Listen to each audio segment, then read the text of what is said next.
बिस्मिल्लाहिर्रहमानिर्रहीम अस्सलाम वालेकुम। आज हम बेसिक मैथमेटिक्स का जो लेक्चर नंबर 3 है उसको स्टार्ट करेंगे। तो इस लेक्चर के अंदर हमने डायरेक्ट प्रोपोर्शन और इनवर्स प्रोपोर्शन से रिलेटेड जो क्वेश्चंस हैं उनको समझना। तो कल वाला जो लेक्चर था उसके अंदर भी हमने डायरेक्ट प्रोपोर्शन और इनवर्स प्रोपोर्शन के बारे में पढ़ा था।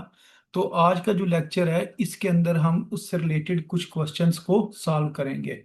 तो इससे रिलेटेड जो क्वेश्चंस हैं वो कुछ इस तरीके से हैं कि वो ये कह रहे हैं कि 30 man repair a road in 56 days by working 6 hours daily.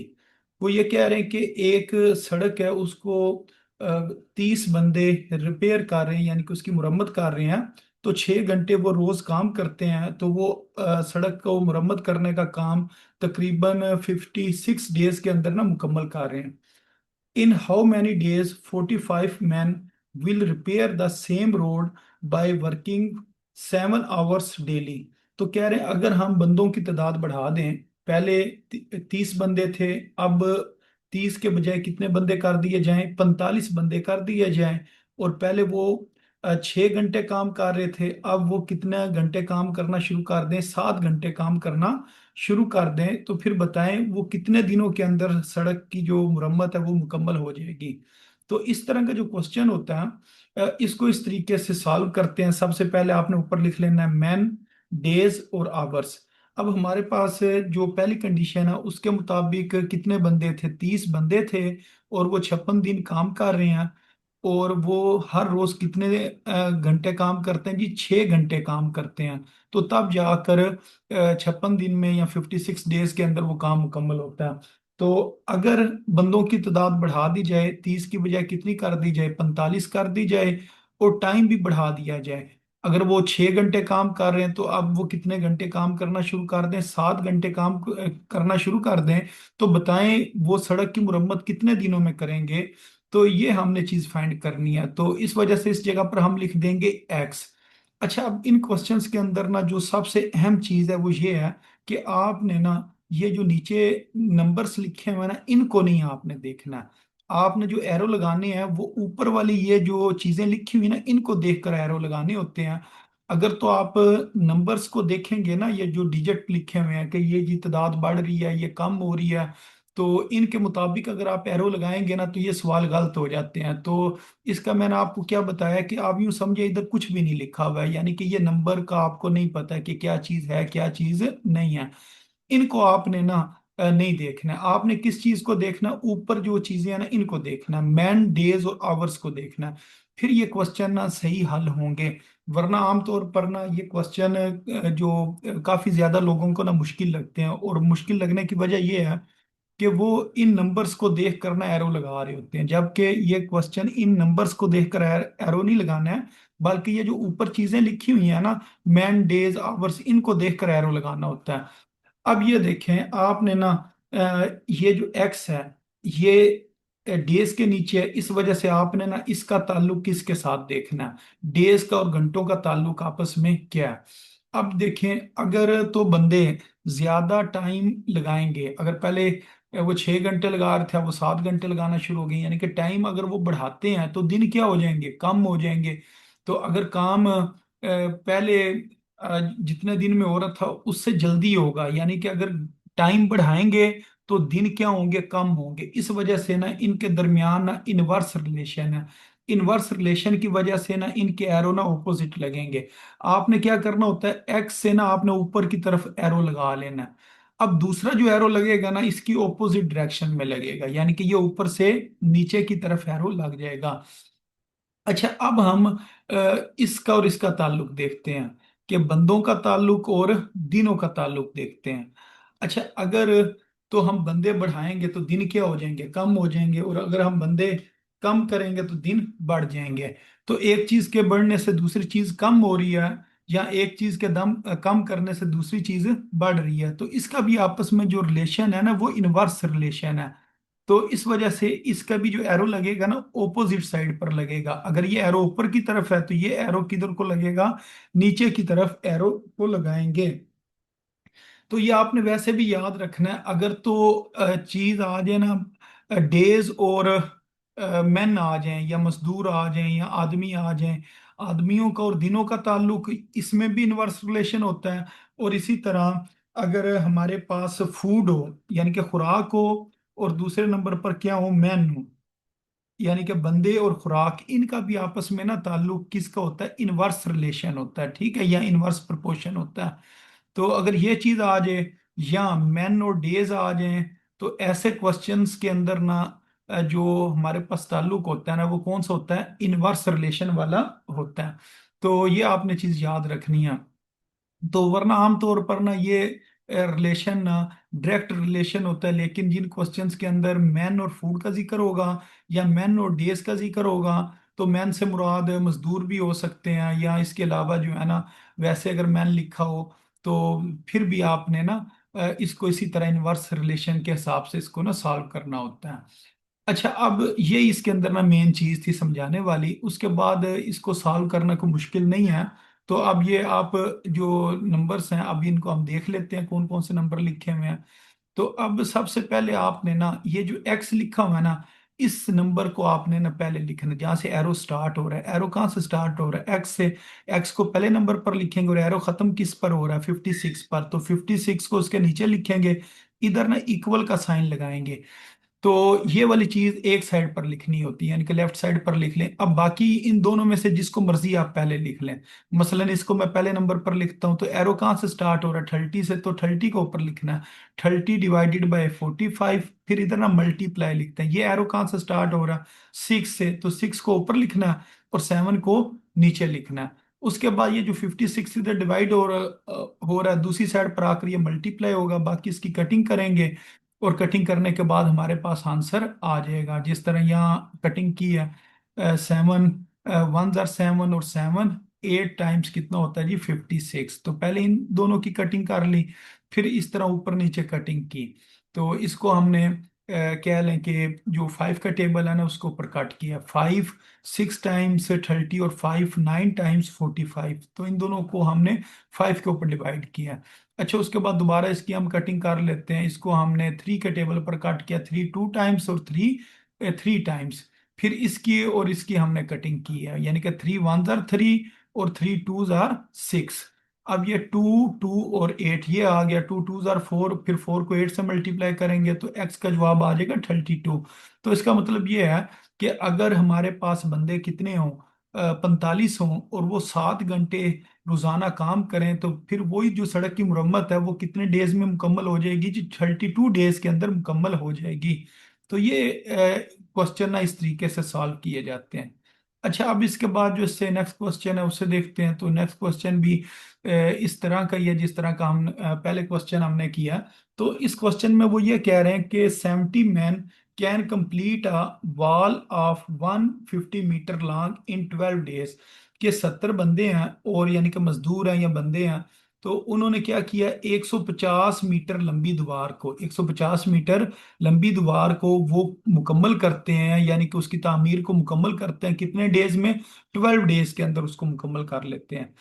फिर उसके बाद वो कह रहे how many mans will complete the wall of length 600 metre. अगर दीवार की लंबाई कितनी हो जाए, 600 मीटर हमने दीवार बनानी हो, और हमारे पास कितने टाइम हो जी, हमारे पास 30 डेज हो, यानी कि 30 दिन में हमने मुकम्मल करनी है। तो कहते हैं बताएं हमें कितने मजदूर लगाने पड़ेंगे, या कितने बंदे जो है ना वो लगाने पड़ेंगे दीवार बनाने के लिए।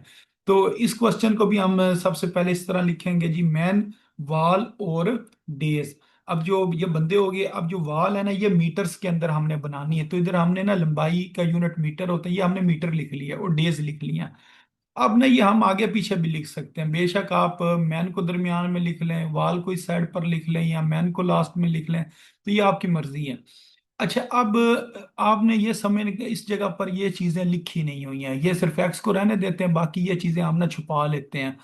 ठीक है, तो क्योंकि अगर इनको अगर हम देखेंगे ना कि जी ऊपर जी 12 है, नीचे 13 है, 30 है, तो जी ये नंबर बढ़ रहा है, तो उस हिसाब से एरो लगाएंगे तो ये गलत हो जाएंगे। हमने क्या करना है, एक्स किसके नीचे है, मैन के नीचे है। आपने ना मैन और वाल का आपस में ताल्लुक देखना है कि मैन और वाल का क्या ताल्लुक है, फिर मैन और डेज का क्या ताल्लुक है।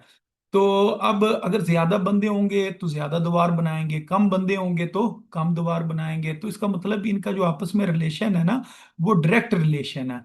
तो यहाँ हमने जो एरो लगाने हैं वो ऊपर वाले नंबर्स को देखकर लगाने हैं, ऊपर जो चीज लिखी हुई है ना उसको देखकर लगाने हैं।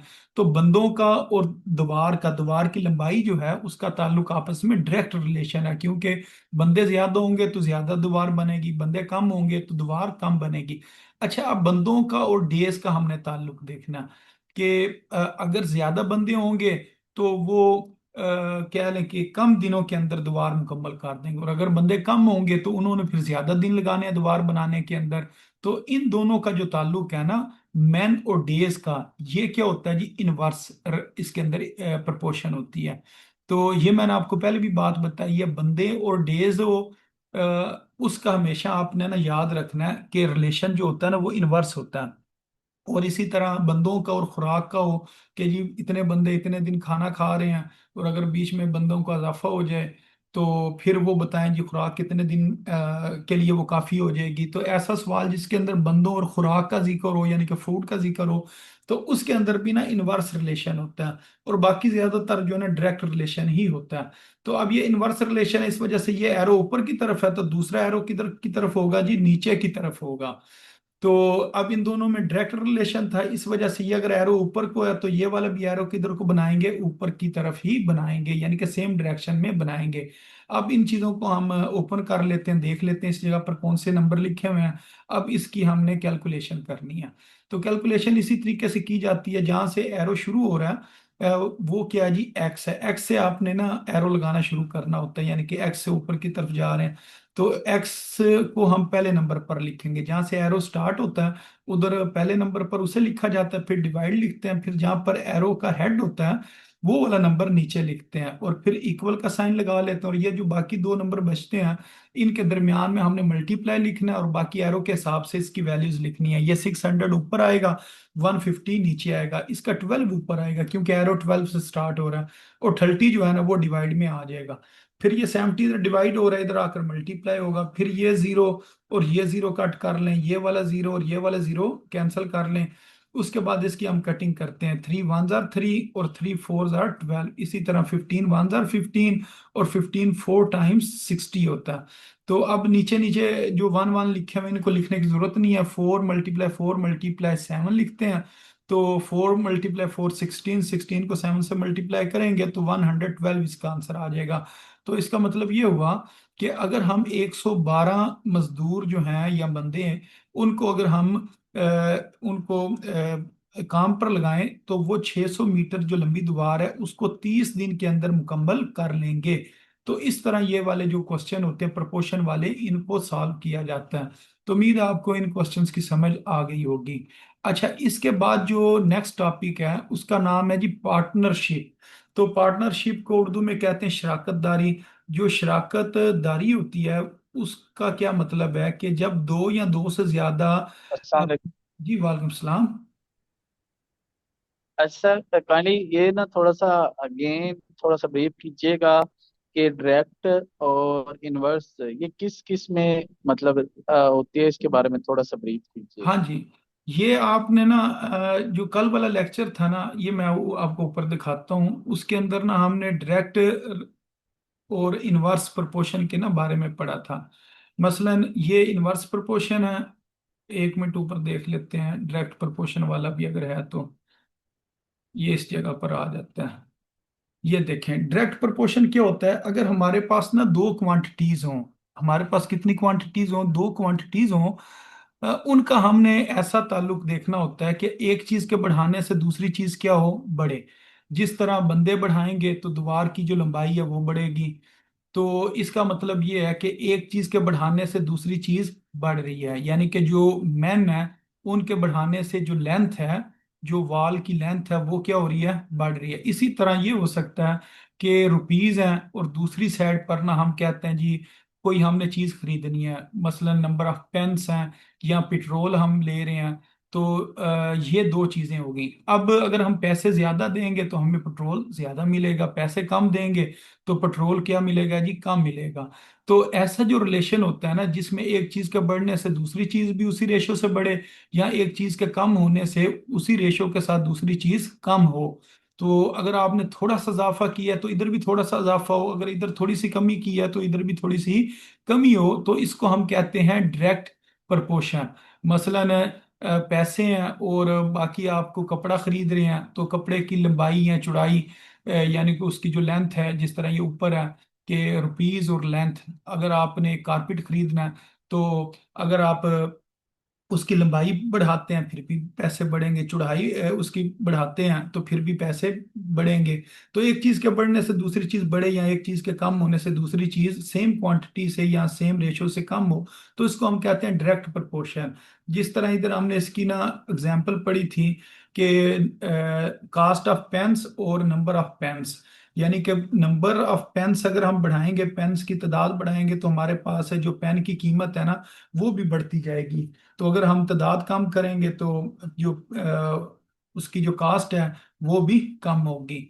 तो इसके अलावा एक और हमने क्वेश्चन इधर किया था जी, केजी, यानी कि 7 केजी पोटैटोज लेने हैं और उनकी कितनी कीमत है, यानी कि वजन और पैसों का ताल्लुक। तो अगर हम ज्यादा पैसे देंगे तो हमें ज्यादा चीज मिलेगी, कम पैसे देंगे तो कम चीज मिलेगी। तो ये डायरेक्ट प्रोपोर्शन होता था। अच्छा, इनवर्स प्रोपोर्शन में ना हमने ये चीज पढ़ी थी, एक चीज के बढ़ने से दूसरी चीज कम हो। मसलन कोई सफर कर रहे हैं, तो अगर गाड़ी की हम स्पीड बढ़ाते हैं तो ट्रेवल टाइम क्या हो जाएगा, कम हो जाएगा। तो अगर हम स्पीड को कम करते हैं तो ट्रेवल टाइम क्या हो जाएगा, बढ़ जाएगा। तो इसके अंदर क्या हुआ, एक चीज के बढ़ने से दूसरी चीज कम हो रही है, या अगर एक चीज कम करते हैं तो दूसरी चीज बढ़ जाती है। तो इस तरह का जो रिलेशन होता है ना, उसको हम कहते हैं इनवर्स प्रपोर्शन, उसको कहा जाता है। तो इसी तरह इसके अंदर हम मजीद इसकी जो एग्जांपल्स हमने ये देखी थी, एक तो ये ट्रैवल टाइम वाली थी कि स्पीड बढ़ाने से दूसरी चीज क्या हो जाती है, ट्रैवल टाइम कम हो जाता है। इसी तरह बंदों और दिन का ताल्लुक था कि अगर हमारे पास बंदे हों यानी कि मैन हों, और दूसरे नंबर पर क्या हो, डेज हों, तो इसके अंदर भी अगर हम बंदों की तादाद बढ़ाएंगे तो नंबर ऑफ डेज क्या हो जाएंगे, कम हो जाएंगे, और अगर हम इसकी तादाद को कम करेंगे तो नंबर ऑफ डेज बढ़ जाएंगे। तो ऐसा जो ताल्लुक होता है ना, इसको हम कहते हैं इनवर्स प्रोपोर्शन। तो ये बड़ा ना सिंपल सी ये क्वेश्चन है। इसके अंदर ना जो गलती होती है ना वो ये होती है कि जो स्टूडेंट होते हैं ना, वो ये नीचे वाले नंबरों को देखते रहते हैं। मसलन आप जिस तरह ये क्वेश्चन है, इस क्वेश्चन में वो ये कह रहे हैं कि एक ना वाटर टैंक है, यानी कि पानी की टैंकी है, उसको ना उन्होंने दो पाइप लगाए हुए हैं। अगर दो पाइप लगाते हैं ना तो 30 मिनट में वो टैंकी भरती है। तो वो कहते हैं अच्छा हम 5 मिनट में टैंकी भरना चाहते हैं, तो बताएं हमें कितने पाइप लगाने पड़ेंगे, कि यानी कि कितने पाइप लगाएं, और वही उतनी स्पीड से पानी आ रहा हो, तो कितने पाइप हों तो वो 30 मिनट के बजाय ना 5 मिनट में पानी भरा जाए। तो इसको हमने इसी तरह किया जी, हमने कहा जी अगर दो पाइप हैं तो 30 मिनट लगते हैं, तो अब बताएं जी कितने पाइप होंगे, तो जी 5 मिनट के अंदर वो टैंकी जो है ना फुल होगी। अब आपने ना ये नीचे वाले नंबर नहीं देखने होते हैं, अगर तो आप ये नंबर देखेंगे ना फिर ये सवाल गलत हो जाएगा। आपने सिर्फ ये ऊपर वाली जो दो चीजें हैं ना, इनको मद्देनजर रखते हुए ना सोचना है, क्या हमारे पास ये डायरेक्ट प्रोपोर्शन है या इनवर्स प्रोपोर्शन है। अगर आपने ये ऊपर वाले को सही गैस कर लिया ना तो आपका क्वेश्चन सॉल्व हो जाएगा। बाकी ये एरो लगाने के बाद क्वेश्चन को हल करना मुश्किल नहीं है, एरो लगाने असल काम है। तो अब इनके दरमियान हमें पता है इनवर्स प्रोपोर्शन, अगर ज्यादा पाइप होंगे तो ज्यादा पाइपों में ज्यादा पानी आएगा और वो टाइम क्या हो जाएगा, कम हो जाएगा। तो ये हमारे पास इनवर्स प्रोपोर्शन जो है ना वो वाली सूरत हाल बनेगी। अब इसके अंदर क्या होता है, एक एरो अगर ऊपर की तरफ है तो दूसरा एरो नीचे की तरफ लगा लेते हैं। अच्छा, इसमें जरूरी नहीं है कि आपने एक्स से एरो ऊपर को लेके जाना है। अगर आप चाहते हैं ना तो आप एरो यूं भी लगा सकते थे, ऊपर से नीचे की तरफ लगा लेते। तो फिर दूसरा एरो हमें किस तरह लगाना पड़ना था, वो हमें इसके ओपोजिट डायरेक्शन में लगाना पड़ना था। फिर वो वाला एरो ना नीचे से ऊपर की तरफ आ जाना था, ये ऊपर से नीचे की तरफ आया तो इसको फिर हमने नीचे से ऊपर की तरफ, यानी कि इनकी ना डायरेक्शन आपने ओपोजिट रखनी होती है। तो आमतौर पे ना हम एक्स से शुरू कर लेते हैं, उसकी वजह ये होती है बाद में ना हमें उल्टाना नहीं पड़ता, वरना ये एक्स नीचे आ जाएगा, फिर इसको क्रॉस मल्टीप्लाई करेंगे तो जरा मसला बनेगा। तो जरा क्वेश्चन थोड़ा सा मुश्किल हो जाता है, लेकिन ये क्वेश्चन इस तरीके से भी हल होता है। मसलन मैं आपको हल करके दिखाता हूँ। ये एरो टू से स्टार्ट हो रहा है, टू को हम ऊपर लिख लेते हैं और एक्स को हमने किधर लिख लिया, नीचे लिख लिया, क्योंकि एरो का जो हेड है ना उसके सामने एक्स है। फिर इक्वल का साइन लगाया। अब 5 ऊपर लिखेंगे और 30 को किधर लिखेंगे, नीचे लिखेंगे। अब इसको हम क्रॉस मल्टीप्लाई करते हैं। अब जो 30 है वो ऊपर आकर मल्टीप्लाई हो जाएगा और ये जो एक्स है इस साइड पर आकर मल्टीप्लाई हो जाएगा। अब ये जो 5 इधर मल्टीप्लाई हो रहा है, इसने दूसरी तरफ जाकर क्या होना है जी, डिवाइड हो जाना है, यानी कि 230 टाइम्स 60, और फिर ये 5 इधर आके डिवाइड हो गया। 5 वन जार 5, और 5 के टेबल पर 60 कब आता है, 12 टाइम्स। तो इसका मतलब एक्स का जवाब कितना आ गया, 12 आ गया। तो अगर आप इस तरह देखें, ये वाला क्वेश्चन इस साइड पर हल हुआ हुआ है, इसका भी आंसर कितना है, 12 है। तो आमतौर पर ना ये एरो का यही मसला बना रहता है कि पता नहीं एरो लगाने किस तरह। तो एरो लगाना बहुत आसान है। सिर्फ आपने ये नंबर्स नहीं देखने हैं कि जी ये नंबर किस तरह लगे हुए हैं, इनको नहीं देखना है, सिर्फ ऊपर वाली चीज को देखना है कि उनके दरमियान आपस में ना ताल्लुक कौन सा बन रहा है, डायरेक्ट बन रहा है या इनवर्स वाला बन रहा है। हाँ जी, ये कोई क्लियर हुआ है आपका क्वेश्चन?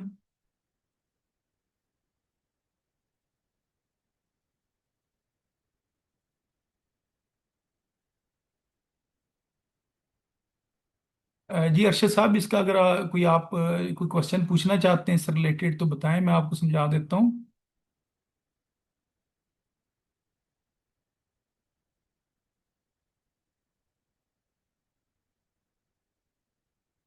जी ठीक है, अब इसके बाद जो इससे नेक्स्ट क्वेश्चन है उसको स्टार्ट कर लेते हैं। इससे जो नेक्स्ट क्वेश्चन है वो पार्टनरशिप से रिलेटेड था। तो इसको अब हम ना देखते हैं कि पार्टनरशिप वाले क्वेश्चंस को किस तरीके से किया जाता है, और इसके अंदर ना इसकी टाइप्स कौन कौन सी होती हैं। सबसे पहले हम ये देखते हैं कि पार्टनरशिप क्या है। A business in which to और more person run the business. अगर एक ऐसा बिजनेस जिसके अंदर दो या दो से ज्यादा बंदे अगर मिलकर कोई बिजनेस को रन कर रहे हैं, and they are responsible for the profit and loss, और वो रिस्पॉन्सिबल हो प्रॉफिट के भी और लॉस के भी, यानी कि अगर फायदा हो नफा हो तो वो भी आपस में डिवाइड करेंगे, अगर नुकसान हो जाता है तो वो भी दोनों बंदों ने एक दूसरे के ऊपर तकसीम करना है। तो ऐसा जो ताल्लुक होता है तो उसको हम क्या कहते हैं जी, पार्टनरशिप कहते हैं, कि ये दोनों ना पार्टनरशिप कर रहे हैं जी, शराकतदारी कर रहे हैं। तो इस बिजनेस में अगर कोई प्रॉफिट होगा तो वो भी उसके अंदर भी दोनों शामिल होंगे, और अगर नुकसान होगा तो नुकसान के अंदर भी दोनों शामिल होंगे। अब इसकी ना आगे टाइप्स हैं।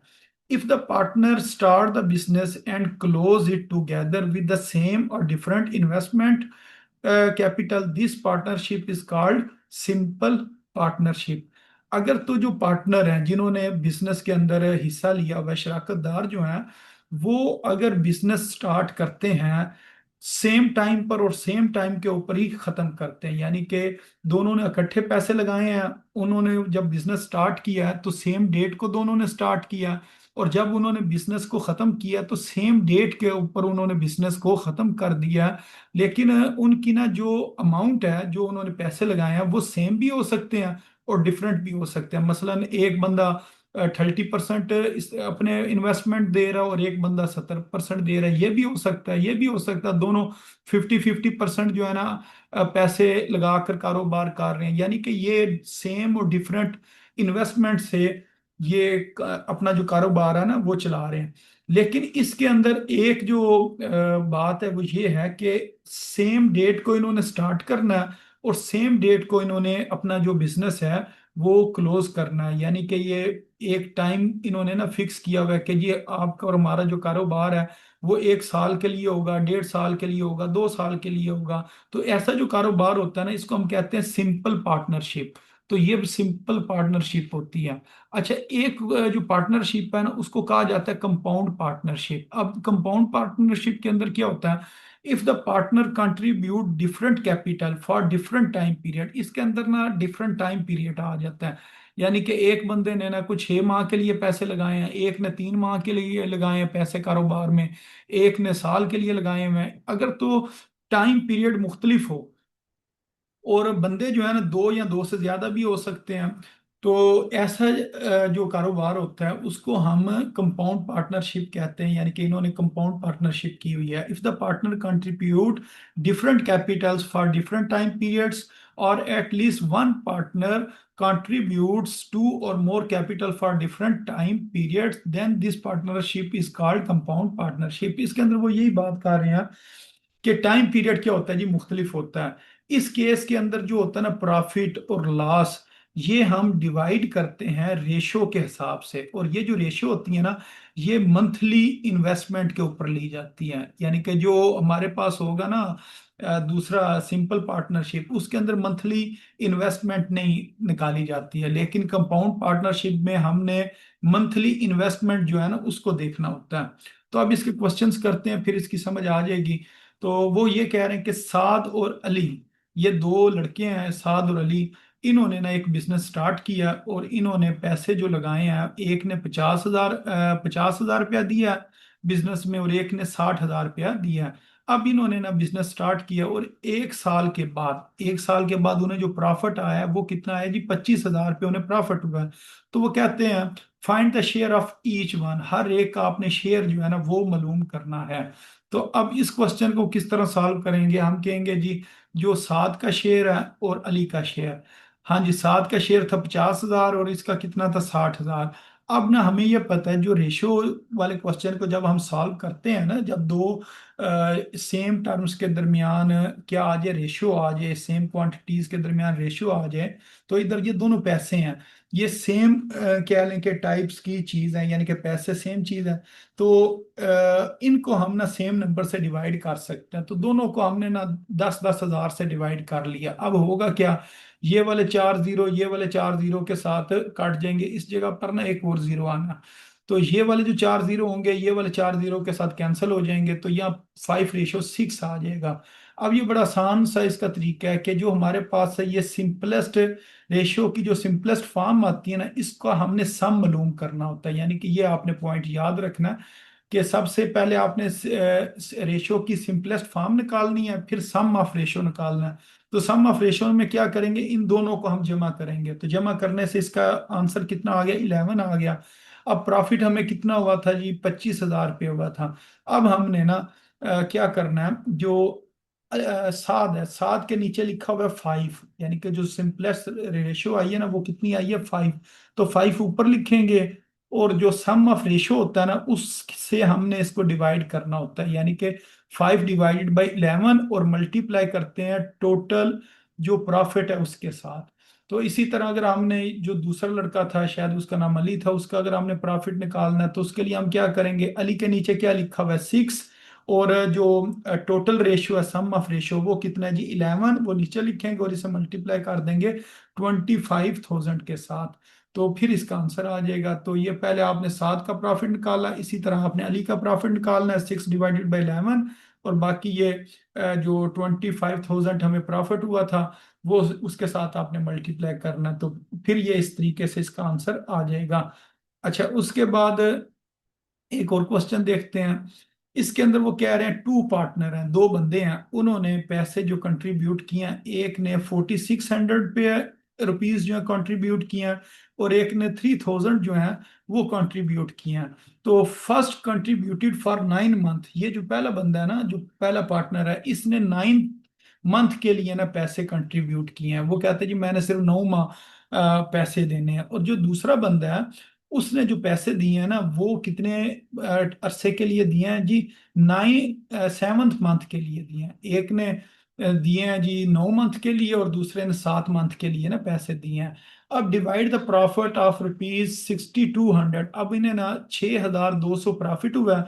अब ये पैसे आपने ना इन दोनों के दरमियान डिवाइड करने हैं, उन्हें उनके दरमियान तकसीम करने हैं। तो ऐसे जो क्वेश्चन होता है ना उसको इस तरह आपने लिखना है कि first partner share for 90 month, जो पहला पार्टनर है उसका जो शेयर है 9 माह के लिए और दूसरा जो होगा सेकंड पार्टनर, उसका शेयर होगा 7 मंथ के लिए। तो ये जो उसकी अमाउंट है 4600, उसको आपने ना 9 से मल्टीप्लाई करना है।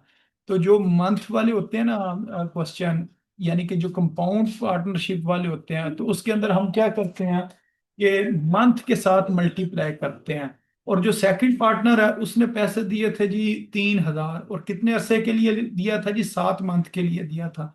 तो इस वजह से 3000 को हमने 7 से पहले मल्टीप्लाई करना है। तो ये इस जगह पर मैं आपको दिखाता हूँ, यही उन्होंने बात बताई हुई है। जो पहला बंदा है, पहला पार्टनर है, उसने 9 मंथ के लिए पैसे दिए थे, और जो दूसरा पार्टनर था उसने पैसे दिए थे जी 7 मंथ के लिए। तो ये इस तरह आपने ऊपर लिख के फिर इन्हें मल्टीप्लाई करना, मल्टीप्लाई करने से ये हमारे पास ना वैल्यूज आ जाएंगी। तो अब इस वैल्यूज को आपने ना सॉल्व करना है। तो इनको पहले हम 100 के ऊपर डिवाइड करते हैं, 2 जीरो इधर, 2 जीरो से कैंसिल हो जाएंगे, ये वाले 2 जीरो इधर कैंसिल हो जाएंगे। उसके बाद ये 414 आ जाएगा, ये 210 आ जाएगा। फिर ये दोनों नंबर्स क्योंकि इवन नंबर है तो इनको हम 2 के ऊपर डिवाइड कर लेते हैं। 2 पर डिवाइड करने से 207 और 105 आंसर आएगा। अच्छा, अब ये दोनों ना 3 के टेबल पर भी डिवाइड हो सकते हैं, इन दोनों को 3 पर डिवाइड करेंगे तो एक साइड पर 69 आएगा, और जो रेशियो है उसके दूसरी साइड पर, राइट साइड पर कितना आ जाएगा, 35 आ जाएगा।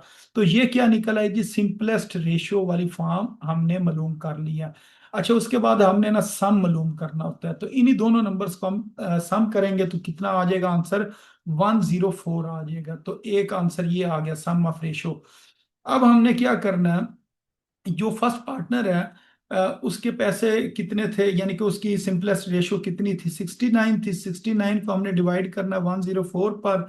और प्रॉफिट वाले पैसे कितने थे, सवाल में उन्होंने बताए हुए हैं जी 6200। तो इस तरह इसका हम आंसर निकालेंगे। और ये जो दूसरा बंदा है, इसके पैसे किस तरह निकालेंगे, ये सिंपलेस्ट रेशियो लिखेंगे, और ये टोटल रेशियो लिखेंगे, सम ऑफ रेशियो।